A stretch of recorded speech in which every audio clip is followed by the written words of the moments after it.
तो दोस्तों स्वागत है आप सभी का हमारे चैनल के एक बिल्कुल ही नए वीडियो में, जहां पर मैंने अपने पिछले वीडियो में मिर्जापुर सीजन 3 के एपिसोड 5 को एक्सप्लेन किया था। सो आज हम उसी सीरीज की एक अगले एपिसोड को कंटिन्यू करेंगे, यानी कि एपिसोड 6 को। सो चलिए ज्यादा टाइम वेस्ट ना करते हुए करते हैं वीडियो को शुरू। तो इस एपिसोड की कहानी शुरू होती है बदलापुर से, जहाँ पे कुछ लोग शराब बेच रहे होते हैं, लेकिन तभी वहाँ पर कुछ लोग आकर शराब बेचने वालों को गोली मार देते हैं। फिर वो लोग उस ट्रक में आग लगा देते हैं, मगर तभी हमें पता चलता है कि वो लोग गुड्डू पंडित के आदमी थे, जिन्होंने शराब के दारू बेचने वाले लोगों को मारा था। अब अगर आपने पिछला एपिसोड देखा होगा तो आपको याद ही होगा कि बीना त्रिपाठी ने गुड्डू भैया को ड्रग्स दिया था उनके अंदर के हैवान को जगाने के लिए और पूरे पूर्वांचल पे उनके नाम का डंका बजवाने के लिए। खैर, तो कहानी में वापस आते हैं। तो अब होता ये है कि ये बात पता चल जाती है शरद शुक्ला को। देन वो अपने आदमियों को भेज देता है गुड्डू पंडित के आदमियों को मारने के लिए। एंड यहाँ पे हमें वही दिखाया भी जाता है, मगर इसके बाद गुड्डू भैया डायरेक्ट शरद शुक्ला के राइट हैंड को मारने के लिए पहुंच जाते हैं, जो कि इस वक्त रंडी खाने में होता है। तो जैसे ही वो उस लड़की के साथ जुदाई करने वाला होता है, वैसे ही वहाँ पे गुड्डू भैया आ जाते हैं। उसके बाद वो उसकी गोली मारकर हत्या कर देते हैं और धीरे धीरे गुड्डू भैया और ज्यादा नशा करने लग जाते हैं। जिसके बाद वो बस्ती नाम की एक जगह पर जाते हैं, जहाँ वो शरद के एक आदमी को कहते हैं कि बेटा बैठकी के दिन तो तुम बड़ा उड़ रहे थे। फिर वो आदमी माफी उफी मांगने लगता है और ये भी कहता है कि हम लॉयल्टी आप पे शिफ्ट कर देंगे, लेकिन इतने में ही गुड्डू भैया उसको गोली मार देते हैं। मगर ये खबर जैसे ही शरद शुक्ला को पता चलता है, वैसे ही वो गुड्डू से जुड़ी हर चीज को मिटा देना चाहता है। लेकिन तभी कालीन भैया उसको भस्मासुर के बारे में बताते हैं और कहते हैं कि गुड्डू भी वही है, अपना सत्यानाश वो स्वयं ही करेगा। ना हम गुड्डू का बाहुबल तोड़े ना मनोबल तोड़े तो करें क्या हम। जिस पर कालीन भैया कहते हैं कि गुड्डू से परेशान होके बाकी बाहुबली बैठक बुलाएंगे, तब तुम दिखाना अपना बड़प्पन। और यहीं पे कालीन भैया ये भी कहते हैं कि हमने बहुत पहले ही गद्दी छोड़ दी थी, मुन्ना को बैठाना चाहते थे लेकिन अब वो नहीं रहा, मगर अब तुम्हें जरूर बैठाएंगे। फिर सीन शिफ्ट होता है और हम देखते हैं कि गुड्डू भैया को मुनावर का कॉल आया हुआ होता है, जिस पर वो कहते हैं कि आप ये सब गोलू के लिए कर रहे हैं या आपको मजा आ रहा है इस खून खराबे में। जिस पर गुड्डू भैया का साफ साफ यही कहना था कि जब तक हमें गोलू नहीं मिल जाती तब तक हम नहीं रुकेंगे। जिसके बाद हम ये देखते हैं कि नेपाल के राप्ती नदी के रास्ते होते हुए एक बोट गोरखपुर पहुंचती है, जहां अचानक से नारकोटिक्स डिपार्टमेंट के पुलिस ऑफिसर्स आ जाते हैं, मगर काफी देर तलाशी लेने के बाद भी उन्हें बोट में कुछ भी नहीं मिलता है। उसके बाद अगले सीन में हम गुड्डू भैया को शबनम के घर पे देखते हैं, जहां वो पूछते हैं कि जोशी यहाँ क्या कर रहा है। तो आगे बढ़ने से पहले मैं आपको ये बता दूं कि ये वही जोशी है जिसकी गलत नजर शबनम पे थी,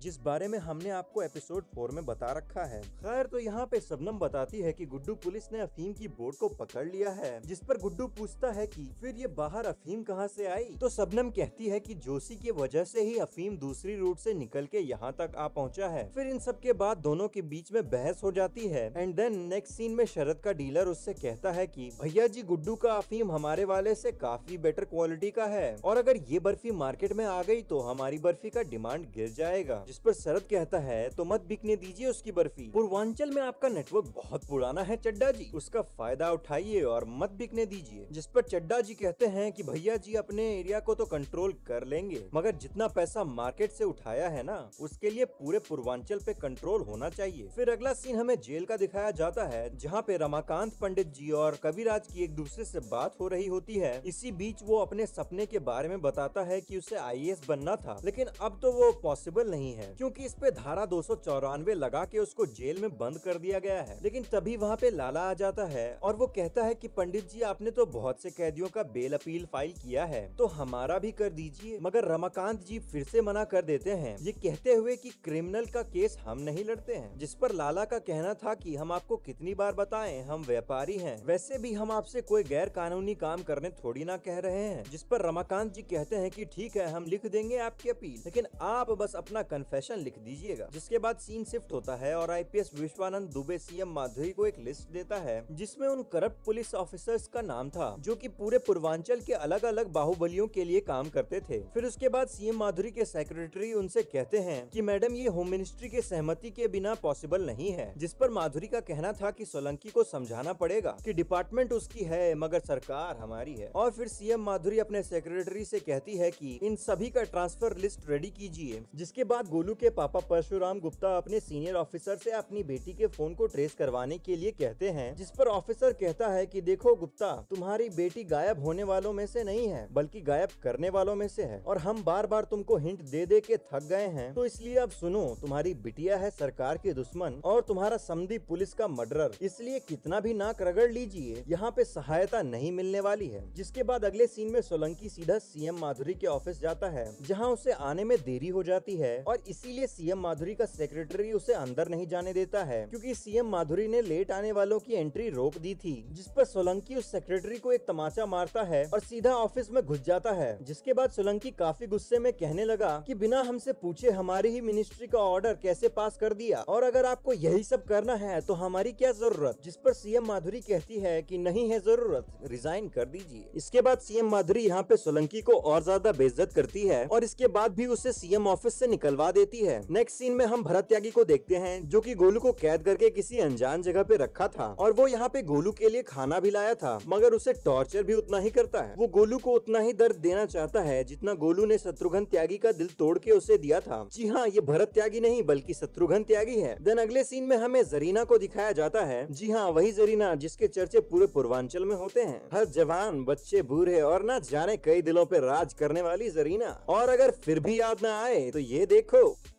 जरीना जी डागी स्टाइल में करेंगे।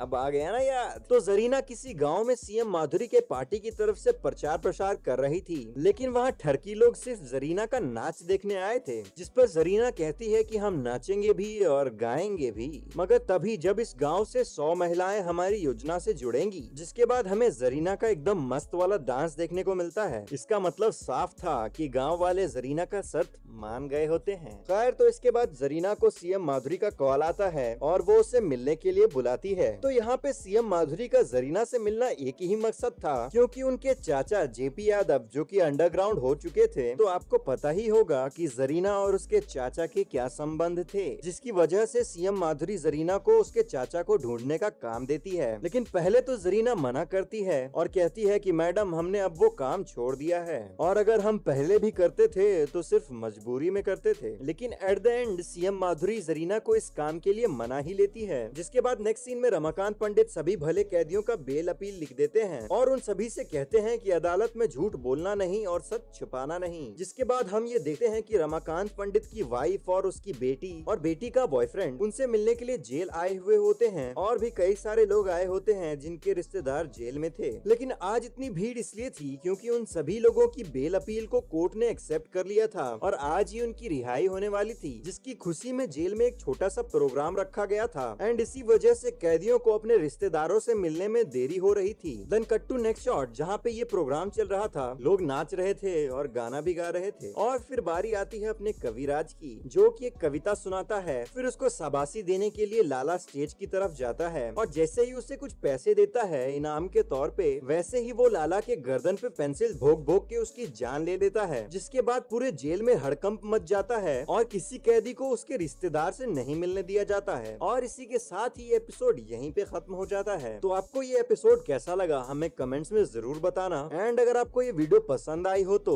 वीडियो को लाइक और चैनल को सब्सक्राइब करना मत भूलना। एंड अगर आपने पिछले किसी भी एपिसोड को नहीं देखा देन मैं उन सभी वीडियोस की लिंक डिस्क्रिप्शन में दे दूंगा। तो मिलते हैं ऐसे ही किसी बेहतरीन वीडियो में। Till then take care and good bye.